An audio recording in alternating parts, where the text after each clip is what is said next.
Well, hello, my beautiful souls, both dark and light, of course. Today is a special occasion. Like I've promised, this is the first part of my book that will come into this channel. So a word of introduction is at place. First, I will post once a week. Yes, every Friday. Today, 2 episodes, entry just came, so if you didn't see it, please do. But this one will be longer, as you can see, so I will properly introduce everything now. This part, like this tome, this book, is finished. I'm writing currently 2nd tome. It will be a saga, so prepare yourself for a long journey, yes. Secondly, I will post in the meantime episodes where I answer your questions. So after you listen, please post if you have questions or doubts or whatever, ideas, or you are not certain about something, considering this prologue. And I will make another video where I answer your comments or give my points to what I was trying to convey, yes, come across. Oh, and as you can see, this is like a rough version in English. I have published it in Polish, in my native language, and I myself translated it to English. So I was trying to not make any mistakes, grammar or a proper forming of sentences, let's say. But English is not my first language, so please consider this while you read this. If not, then just listen. So, without further ado, please enjoy prologue to my story.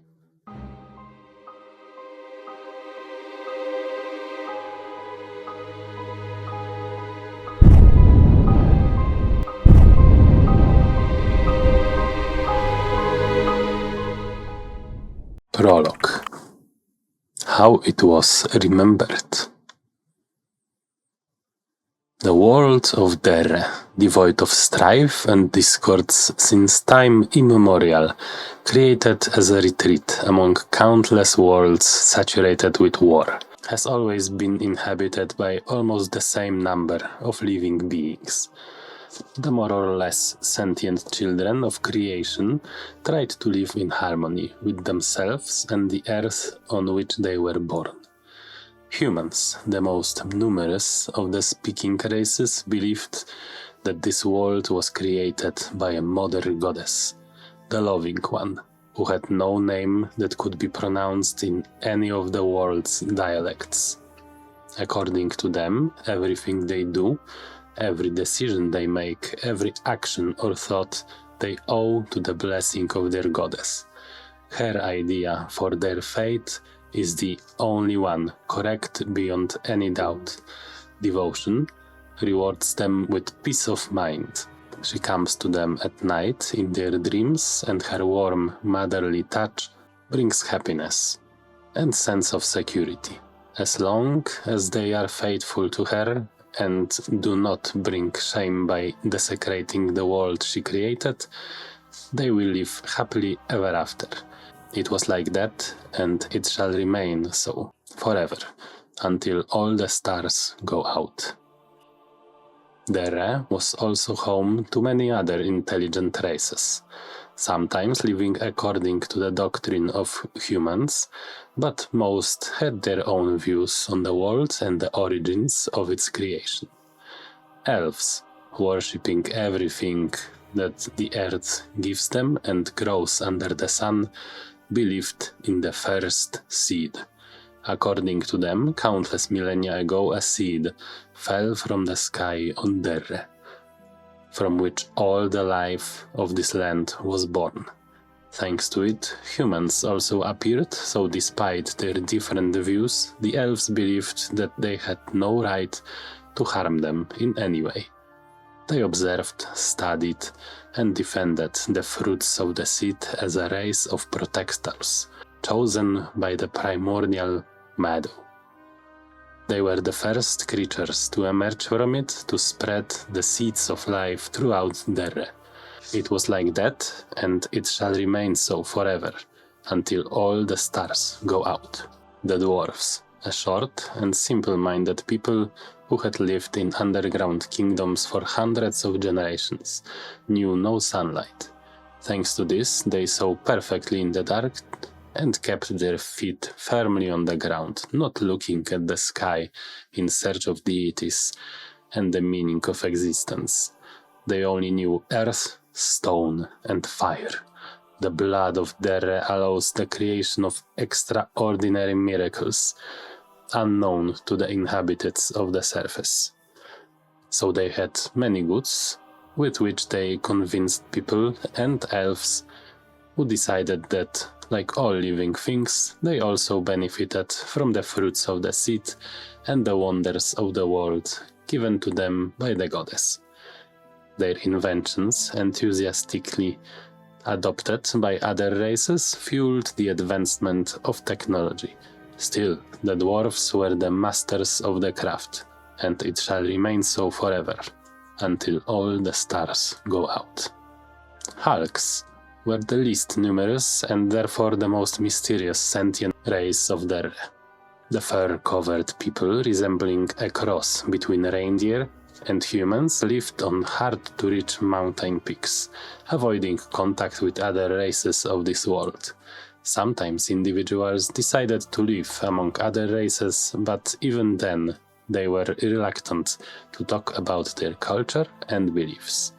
However, they showed a passion for brewing various aromatic infusions for every occasion. They were interested in fashion in all of its forms, and as well as songs, in composing and performing which no other race was able to match them. It is said that the Hulks, even when the world ends, will sing until all the stars go out. Time passed in Derre without tangling the fate of men, elves, dwarves and Hulks for countless generations. The oldest ancestors heard from their ancestors only about neighborly discord, family quarrels and prejudices against foreign races, which, however, were never reflected in aggressive actions. The inhabitants of Derre did not know wars, jealous conquests, or the crime of mass genocide. Thieves, murderers, and rapists were removed from society once and for all by being sent back to the goddess for judgment. However, this happened relatively rarely, because no one who considered himself a child of the mother dared to bring her shame and expose himself to divine wrath. Unfortunately, all good things must come to an end sooner or later. Derre managed to avoid the spectre of evil in the hearts of mortals for a long time, and even greater shock awaited them when the sky on which the goddess sat burst, as if split by a pile diver, and the skies wept for everyone who looked at them. The feathery tears of light fell on Derre in countless numbers. They were angels, beautiful and eternally young, winged warriors carrying light wherever they could go. In the eyes of people, they almost immediately became emissaries of the goddess, supposed to correct all the mistakes made by the inhabitants of Derre and teach them how to worship and serve their mother even better. The angels, warmly welcomed by the humans and a few followers of the goddess from other races, gave the impression that they were settling in Derre permanently. Initially considered pure, untainted by any corruption, the mother's children became an ideal model in the eyes of her followers. However, very quickly the winged warriors revealed that they had different beliefs than their devotees. They were the children not of the goddess, but one of the oldest gods ruling over light and order, Divinitus, the supreme light. At first, people resisted the changes, but it did not take long for peers and prophets to appear claiming that the goddess herself had sent them dreams in which she announced that she too came from Divinitus. The angels, not wanting to waste time on arguments, agreed to these words on the condition that humanity and other followers of the mother goddess would place the supreme light above all else. However, there were many who did not trust the angels and did not believe in their words or good intentions. Godless dwarfs, neutral hulks, and especially elves did not accept the words of the warriors of light. They refused to interact with them and even put up active resistance. Unfortunately, the angels did not share the pacifist views of the inhabitants of Derre. They did not believe in maintaining peace of mind through inaction, worshipping the land they walked on and respecting everything that did so regardless of religion. The Supreme Light required only one thing from its followers. They were to destroy all manifestation of darkness, corruption, and chaos. No world was pristine before their arrival, and Divinitus was the only answer. Everything must be cleansed. Then what had to happen, happened. A world that had never known war and mass destruction ran red with blood. The angels enforced the word of their god with fanatical zeal and consistency. Only those who were unquestionably subservient to them were safe. All the rest, whether human, elf, dwarf or hulk, were punished without warning or trial. They couldn't argue with angels. It was impossible to appease or bribe them. They were a sort of light that had no feelings, no pity, no fear. Those against whom they turned created organized army of resistance. But the winged warriors didn't remain in debt to them. From the followers of the goddess, they created an order that fought on their side against all manifestations of heresy, dissent, and corruption. The armored saints, as they were called, were thought angelic magic, both offensive and defensive, which gave them an unrivaled advantage. The outcome of the war was almost certain. The opponents of the angels, the goddess and Divinitus, were facing destruction, and Derre was to become a temple of light and order. However, no one predicted what happened next. More than 2 years have passed since the arrival of the angels when another players arrived in Derre to take part in this great conflict. The ground beneath the feet of the fighters trembled and tore. Already sensitive to magic, the people of Derre felt the power approaching as the skies blackened with dark magic. For the first time, they saw an unprecedented sight that filled them with uncontrollable sense of upcoming doom. The fear on the angels' faces, followed by what caused it. Menacing, horned faces appeared to the shocked inhabitants of Derre. Powerful beings of pure magic came to this world and marked it forever with their demonic nature. They immediately began fighting the angels in a chaotic whirlwind of magic, swords and claws. They did not explain their actions, did not try to convince those living in Derre, nor did they need their help. They had only one purpose: slaughter the angels, all of them.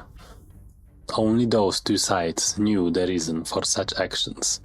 The winged warriors did not tell their subordinates their entire story, about the land they attacked centuries ago, about Akerus, and the war with demons that they almost lost. where they fought battles for countless years. However, something forced them to escape.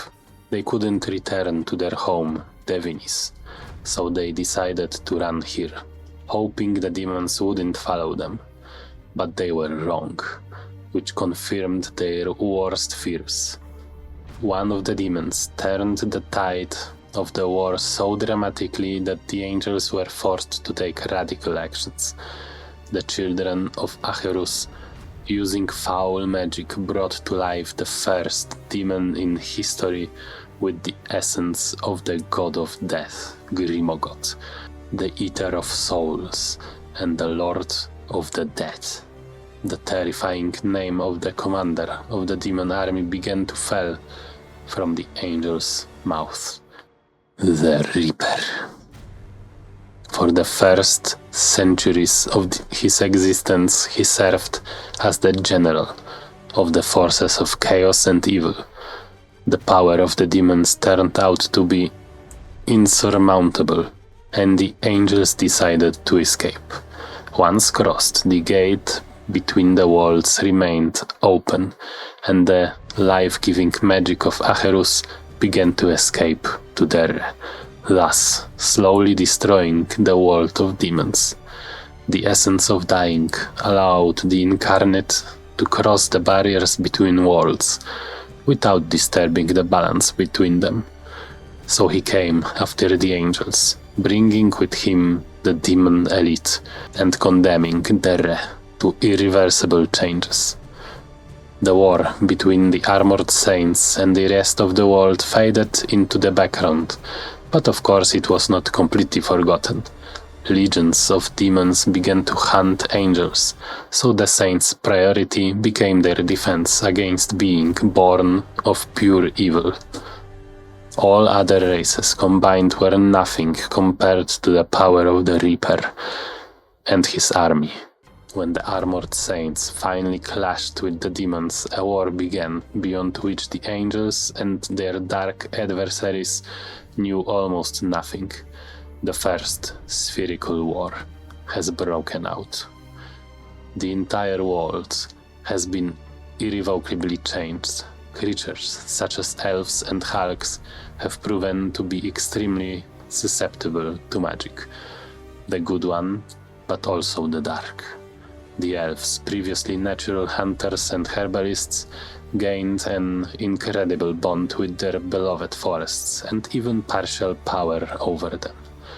They came to the conclusion that angelic and demonic magic has awakened the seed, and they, as its defenders, had a duty to use it in this war. However, some of them succumbed to the dark powers of demons. Their magic turned them into beings commonly known as dark elves, or night elves.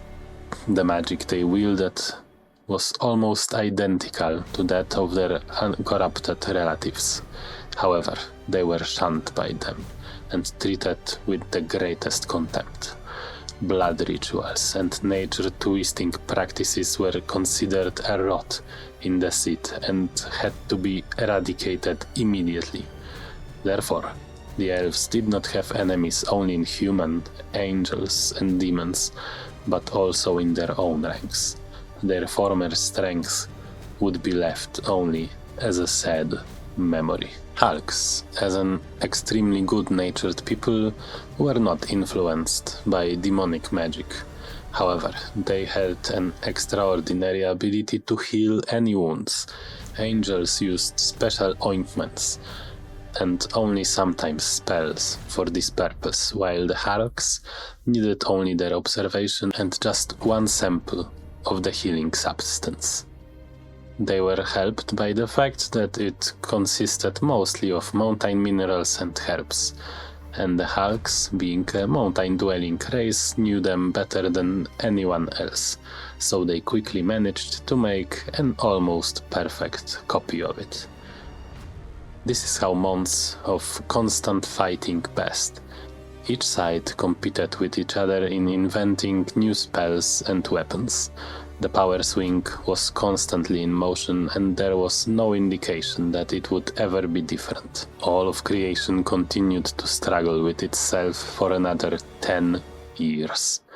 Each side suffered enormous losses, and the world that the inhabitants of Derre once knew was forever marked by otherworldly influence of its invaders. Corpses, magic, and enemies kept sleep from entering minds, and when it did, dark visions of the future and the goddess's lament quickly roused them from it. However, fighting became less and less frequent, and there were fewer and fewer angels and demons. Everyone saw the end of the war approaching. It was at a hand's reach. Archangel Gabriel, the last of his line, gathered the entire order of armored saints and set out to meet the Reaper, who just attacked the holy land of all worshippers of the goddess, Madelis.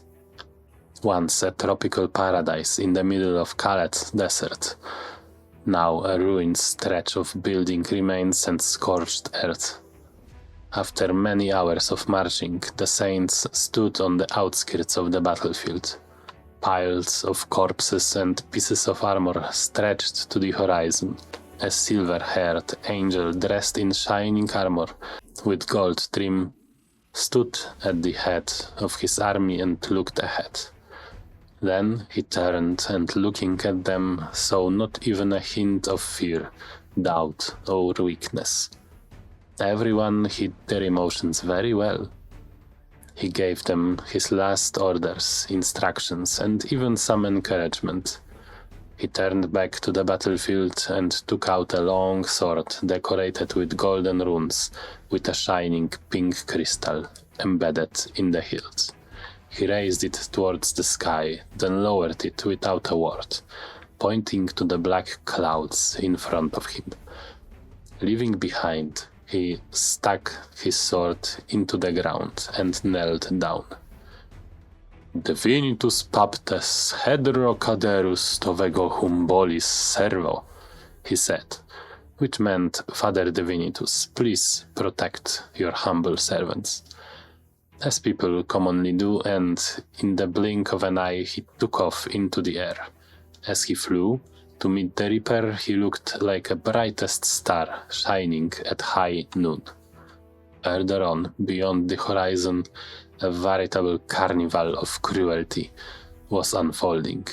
A figure as dark as a dense forest on a moonless night walked on the ground that seemed to die under his feet.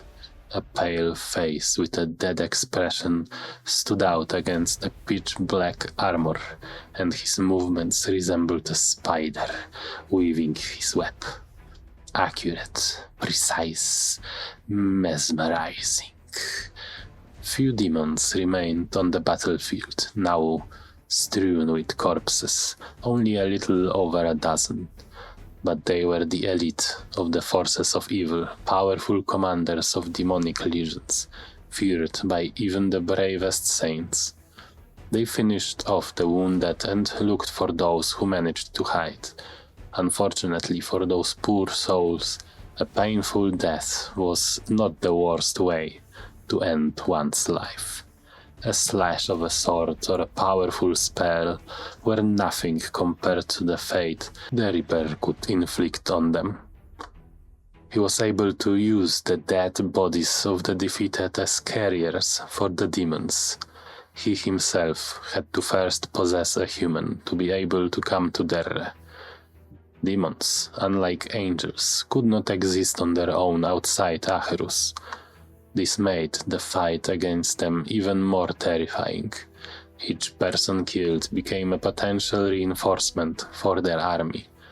Many people were hunted by the side of loved ones, husbands, wives, and even children rising from the dead to join the Reaper's army without opposition. This process was always accompanied by black smoke, interspersed with emerald lightning. Back then, in Madelis, The entire battlefield was enveloped in a dark miasma of magic. "Lord, an angel is coming. The entire order of Armor Saints is probably with him," a small demon reported in a high, screeching voice, running out of the black fog.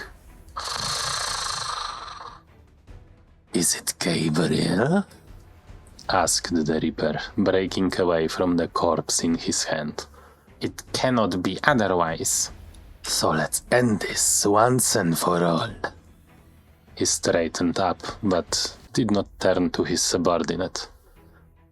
"Gather everyone. I'm going to say my greetings and farewells," he added, grinning devilishly, and set off to meet the saints. Meanwhile, the angel flying in the sky sensed the mobilization of hostile forces. "They discovered us. The surprise attack is over," he thought, and swore under his breath. He swallowed with great difficulty, as if his heart, which had rushed to his throat, had clogged it. However, he decided not to back down. This would be an act of betrayal towards the saints and his fallen brothers and sisters. Before he had time to consider the consequences of his decision, the Reaper fell on him. He sent him to the ground with such force that a huge hole was created where he fell. Half of saints surrounded the angels, and the other half turned towards the demon. Even without a commander, they knew exactly what to do. The Reaper stood and surveyed the army before him. You could see their nerves were breaking, and they were overcome with fear. How they feel the power of the demon who took great pleasure in terrorizing them. He knew that they had come here full of courage and self-confidence, but with each moment their attitude was breaking. And soon they would reach the border of the state where they would want to throw down their weapons and run away where the peppers grow. "Gabriel," the Reaper finally roared. "Enough gesturing, Gabriel. I know it won't be that easy," he added, laughing. Gabriel struggled to his feet, and the army between him and the demon parted.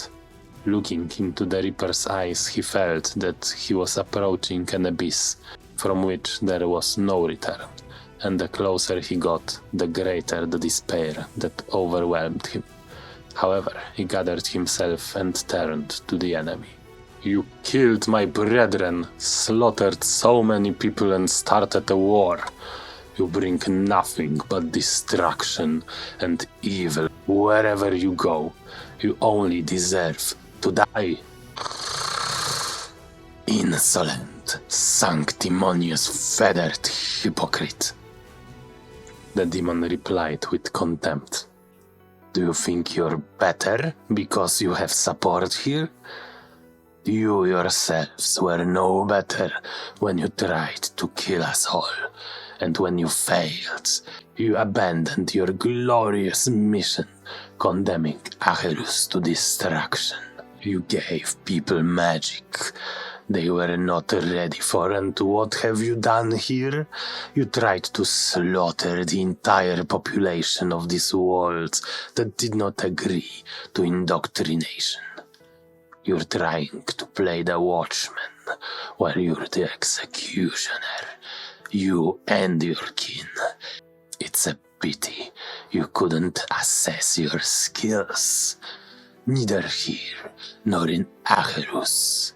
You could have settled this peacefully, surrender without bloodshed, leave our world and never return. But you have chosen the path of war and death." He spread his arms and grinned smugly. "And so, you yourself brought death to your entire kind, to yourself, to Acherus, and to this world as well?" "What?" the angel screamed. "Don't pretend to be stupider than you are. This is no longer a war between angels and demons. You dragged them into this, and now it's also a war for people's souls. Acherus had already made up his mind. Honestly, the demon stopped, and in the blink of an eye, he was next to Gabriel, whispering something in his ear. He immediately pushed him away, and then froze. The angel's expression began to change, as if every muscle had a life of its own. Fear, anger, surprise, all at once. "You're lying. You must lie. I will not allow you to bring into this world the same nightmare that you brought to us in Acherus. Do you hear that? I will not let you. I will stop you even if I die." "It can be done," the Reaper replied calmly. He raised his hand and called his companions to him. He kept looking at the army in front of him with death lust in his eyes. 15 figures emerged from the cloud behind him. A female demon dressed in black, perfectly fitting armor with red elements stepped forward. She had delicate facial features and flawless pearly skin, which contrasted with the black makeup of her eyes and tempting, delicate lips. Her dark, spiky, jaw-length hair was pulled back to reveal her smooth neck and a collar of black lace with a glistening ruby in the center. Not only her face, but her entire body was hypnotizingly beautiful. Long legs, shapely waist, perfectly fitting breasts, small, delicate hands. All this, combined with her graceful gait, made many soldiers feel tight under their armor, just as she intended. But quickly they came to their senses. Damn succubi, the epitome of desire. However, Bethrezelda was a demon of anger. Incomparable, turned into an extremely beautiful woman and wielding unnatural power. She walked up to the Reaper, wrapped one arm around his shoulder and stroked his opposite cheek with the others. What will you command, my lord?" she asked. Her voice sounded like a melody that grabbed the audience's hearts, forced them to close their eyes, and tempted them to melt into it. The Reaper pulled her hand away from his face as if irritated and said, "Deal with those people. Leave Gabriel alone. He's mine." At those words, the demoness moved away, happily turning around, and when she was about to call the rest of the demons, the Reaper added, "Just don't get too angry. You will spoil the fun for others." Beth smiled and looked at the saints ready to fight. Her eyes, previously looking like two pieces of obsidian with a white rim, burned red. They were as if drenched in blood, filled with fury, and heralding the slaughter that was about to be unleashed by their owner. And they moved to slash, burn and destroy the last defenders of humanity, and Gabriel was left alone with the Reaper. He was supposed to face the incarnation of a god, and angels did not have such strength. He knew he would probably die. He felt it deep down, but he was ready for it. He wanted to sacrifice everything to get rid of the demons. He didn't have the strength to accomplish this feat, but he still had one last ace up his sleeve. He tightened his hands on the hilt of the sword, and the jewel embedded in it gleamed. "Is that?" The Reaper stood shocked. The angel lunged at him before his opponent finished his sentence. "Once. I have to hit him only once." he repeated in his mind. He attacked the enemy as best as he could and was struck with disbelief when his opponent blocked all the blows with his bare hands. The Reaper's power exceeded his expectations many times over. He had heard a lot about the demon's power from brothers and sisters who had the misfortune of encountering him, but today was his first time facing him in person. Anger and despair overwhelmed him more and more. They flooded him like waves and then dragged him into the dark depths. He saw the calm look on the demon's face and heard the screams of unimaginable suffering from the peoples he had brought here with him. All is lost. They exchanged a few more blows, and before Gabriel could react, the Reaper launched a crashing counterattack. Even through the armor, the angel felt his ribs crack and internal organs shift. He fell to his knees, gushing blood from his mouth. He was barely breathing and struggling to stay conscious, but the demon didn't give him any respite. He grabbed him by the throat and lifted him up so that their eyes were level, and the angel's legs were hanging limply above the ground. He looked straight into his face, full of despair, twisted in pain, and pierced him with his dead gaze, as if he wanted to speak straight into his soul. Why do you fight with such blind commitment? Why did you fraternize with these people? All your brethren were killed because of your stupid stubbornness. Now we will fix it all. I will create a new, better world here. Demon world, Gabriel choked out. And what makes you better than us? What do you know about us? Have you seen our cities and life in them? Our children and women? The demon shouted, waving his hand towards Zelda, who was holding a human heart in her hand. Let me guess. You haven't even thought about sparing the lives of the creatures living in Derre. Obedience or death, right? Gabriel wanted to say something, but he didn't make a single sound. Maybe it was the Reaper's crushing grip, or maybe it was the bitter grain of truth in his words.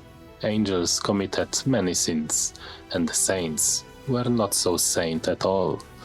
They almost renounced their goddess and, for the first time in history, went to war, killing instead of captivating life. However, demons were bloodthirsty, heartless beasts, cruel and unclean in spirit and mind, much worse than them. Taking advantage of the Reaper's moment of elevation, Gabriel managed to bring his sword to his side. Now or never. Even though the demon was fast, he couldn't escape the blow. He fell to the ground, wounded by the angelic rune blade, and dragged Gabriel with him. Without a moment's hesitation, the angel drew his sword and plunged it back into the beast, this time straight to the heart. Effective against any other creature, but not a pure-blooded demon. Their bodies are usually long dead and sustained by pure magic. However, it was enough to pin the demon to the ground. You talk a lot, beast, but you've done more damage here than I have in my entire life. You won't get out of here alive, he said, rubbing the stone in his hilt. You know what this is, right? You wouldn't dare. We will both leave today, and this world will return to normal in time, without angels and demons, as it was supposed to be for centuries. I will take care of it. You will disappear and fade into the oblivion. The angel took the crystal from the handle and placed it against the Reaper's forehead. I enslave your soul and bind it with my own. You will be trapped for eternity, with no power and no chance of return. Your servants will fall into nothingness, and you will become only an unpleasant footnote in the history of this world. The Reaper tried to shake him off, but the runic magic of the Angel's Sword was already coursing through his body, effectively weakening him, as Gabriel cast the spell and placed the stone back into the sword. A blood-curdling laugh rang out. As their souls were torn from their bodies, the Reaper managed to utter his last words. It won't end here.